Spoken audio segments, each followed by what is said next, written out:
আসসালামু আলাইকুম সবাইকে। কেমন আছেন? আশা করি ভালো আছেন। আমিও আলহামদুলিল্লাহ ভালো আছি। তো আজকে সকালে উঠে কিন্তু অনেকগুলো কাজ করতে হবে। কারণ আজকে আমরা শ্বশুরবাড়িতে রওনা হব। তো ঘুম থেকে উঠে হাসব্যান্ড বলল যে তার শার্টটা আয়রন করা নেই, শার্টটা জানি সুন্দর করে আয়রন করে দিই। তো সেজন্যই চলে আসলাম। উঠে আগে তার শার্টটা একটু আয়রন করে দিচ্ছি, যেহেতু অফিসে যাবে। আর আমার হাসব্যান্ড আজকে অফিস থেকে একটু তাড়াতাড়ি চলে আসবে, যেহেতু আমরা আর্লি রওনা হয়ে যাব। এদিকে ব্রেকফাস্টের জন্য ডিম ভাজি করে নিচ্ছিলাম। আর সাথে ছিল গরুর মাংস। এটা আগের দিনের গরুর মাংসটা একটা বাটিতে একটু গরম করে দিলাম। আর আজকে কিন্তু আমার হাসব্যান্ডকে আমি কোনো লাঞ্চ প্যাক করে দিইনি। সে দুপুরে বাসায় এসেই ভাত খেয়ে আমরা ইনশাল্লাহ রওনা হয়ে যাব। তারপরেই তো কিছু রুটি বানিয়ে নিয়েছিলাম। রুটি দিয়ে গরুর মাংস তো আমাদের সবার খুব পছন্দ। আর তারপর এই তো আমি চলে আসলাম আমার স্কিন কেয়ার করার জন্য একটু। তো স্কিন কেয়ারটা করে নিচ্ছিলাম। আর তারপরে একটু চা খেয়ে নিলাম আর কি। আজকে কিন্তু একটা জরুরি কাজ করব, সেটা হচ্ছে আমার একটা গাছ লাগাতে হবে। সে গাছটা আজকে লাগিয়ে দিব। গাছগুলো না আমি আরেকটা গাছের ডাল কেটে শিকড় গজিয়ে নিয়েছিলাম, পানিতে ডুবিয়ে রেখেছিলাম। তো সেখান থেকে আস্তে আস্তে শিকড় গজায়। এখন সে গাছটা লাগিয়ে দিব। প্রথমের দিকে আমি অনেক গাছ কিনতাম, অনলাইন থেকেও গাছ কিনছি অনেক। এখন না আমার খুব একটা গাছ কিনতে হয় না। দেখা যায় যে গাছগুলো আছে সেগুলোর ডাল কেটে দিলেই শিকড় গজিয়ে যায়, নতুন গাছ হয়ে যায়। তো কোনো টব খালি হলে আমি যে কোনো একটা গাছের ডাল কেটে একটু ভিজিয়ে রাখি কিছুদিন, তো আপনাদের শিকড় গজালে সেই গাছগুলো লাগিয়ে দিই। আর গাছ তো সবসময় আপনাদেরকে বলেছি আমার অনেক পছন্দের। আমার মনে হয় যে আমার পুরো বাসাটা সবুজ থাকুক। আমার যদি মানে অনেক স্পেস থাকতো তাহলে আমি মনে হয় আমার পুরো বাসাটাকে জঙ্গল বানিয়ে ফেলতাম, কিন্তু সেই সুযোগ তো ঢাকা শহরে নেই, যেহেতু স্পেস অনেক কম। তো তার মধ্যে যেটুকু পারা যায় সবুজ সেটুকুই রাখার চেষ্টা করি। তারপরেই তো আমার গাছটা লাগিয়ে নিয়েছি আমি। আর গ্রামে যাওয়ার আগে গাছগুলোকে ভালো করে পানি দিয়ে নিলাম। দেখুন কি সুন্দর রুয়েলিয়া ফুল ফুটেছে। সব ফুলগুলো ঘুরে ঘুরে দেখছিলাম। কোথাও যাওয়ার আগে না আমার মানে এই গাছগুলোর জন্য বেশি খারাপ লাগে। যদিও একজনকে সবসময় বলে যায় যে গাছগুলোতে একটু পানি দিবেন, তবুও আমি সবসময় আল্লাহকে দোয়া করতে থাকি জানি আমার গাছগুলো সব জীবিত থাকে, ভালো থাকে, সতেজ থাকে। কারণ এগুলো না আমার কাছে অনেকটাই আমার সন্তানের মতন। মানে ওরা ভালো থাকলে আমারও ভালো লাগে। তো সেই জন্য কোথাও গেলে আমার খুব টেনশন হয় যে গাছগুলো আবার শুকিয়ে গেল কিনা, বা কোনো সতেজতা কমে গেল কিনা। তো আল্লাহর কাছে দোয়া চাওয়া ছাড়া তো আর কিছু করার নেই, এবং আল্লাহর রহমতে দেখা যায় যে বাসায় আসলে গাছগুলো ভালোই থাকে। এটাই আসলে আল্লাহর কুদরত। এই যে কি সুন্দর সুন্দর ফুল ফুটেছে। তা এরপরে আমি এসে আমার জিনিসগুলো প্যাক করে নিচ্ছিলাম। আমার কিন্তু গোছানো এখনও শেষ হয়নি, অনেকখানি বাকি রয়ে গেছে। তো এখানে আমি কিছু jewellery item, cosmetics, makeup item এগুলো গুছাচ্ছিলাম। আর তারপর কিছু টুকটাক গোল্ড জুয়েলারি বের করে নিলাম, এগুলো আমি ওখানে গিয়ে রাফ ইউজ করব। এই আংটিটা কিন্তু আমার এঙ্গেজমেন্টের আংটি। আর এই আংটিটা আমি বিয়েতে গিফট পেয়েছিলাম। এটা আমার খুব পছন্দ, একটা পার্ল বসানো, এই সিম্পল টাইপের। আর এই দুলটাও হচ্ছে আমার বিয়েতে গিফট পেয়েছিলাম। খুব বেশি বড় না এগুলো, ছোটোখাটো, যেহেতু রাফ ইউজ করব তাই খুব বড় জিনিস নিচ্ছি না, হালকা পাতলা সবসময় পরার মতন গোলগুলোই নিচ্ছি।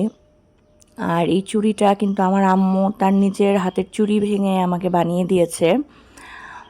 সেই মানে আম্মুর পুরনো গহনা আর কি, এটা কাজে লাগিয়েছি। এটাও আমার আম্মুর একটা পুরনো গহনা ছিল, সেটা ভেঙে ব্রেসলেটটা কিনেছি।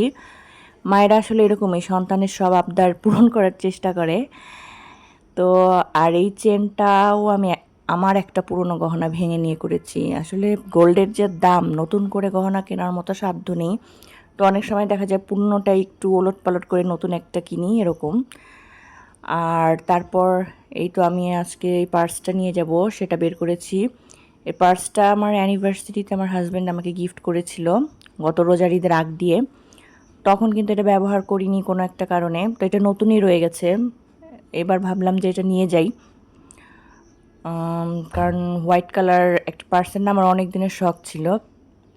তারপর এই তো পার্সটা এখন খুলে ফেলবো প্যাকেট। তো খাওয়া দাওয়া শেষ করে আমরা সবাই রেডি রেডি হয়ে যে বের হয়ে গেলাম যাওয়ার উদ্দেশ্যে।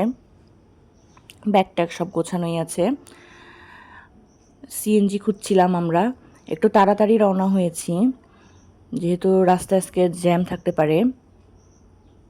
তার কারণ সময় মতন না পৌঁছালে না, বাস যদি একবার মিস করি তাহলে মানে পুরো সর্বনাশ হয়ে যাবে। তাই আমরা একটু ভয়ে ভয়ে বেশ আগেই বের হয়ে গিয়েছি।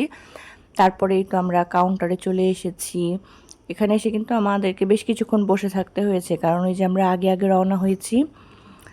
আর এই যে বাচ্চার বাবা ওদের জন্য একটু চিপস টিপস নিয়ে আসলো জার্নিতে খাওয়ার জন্য, কারণ তাদের কাছে এটাই আনন্দ যে জার্নিতে যাওয়ার সময় অনেক কিছু খাবে, এটাই তাদের পছন্দ।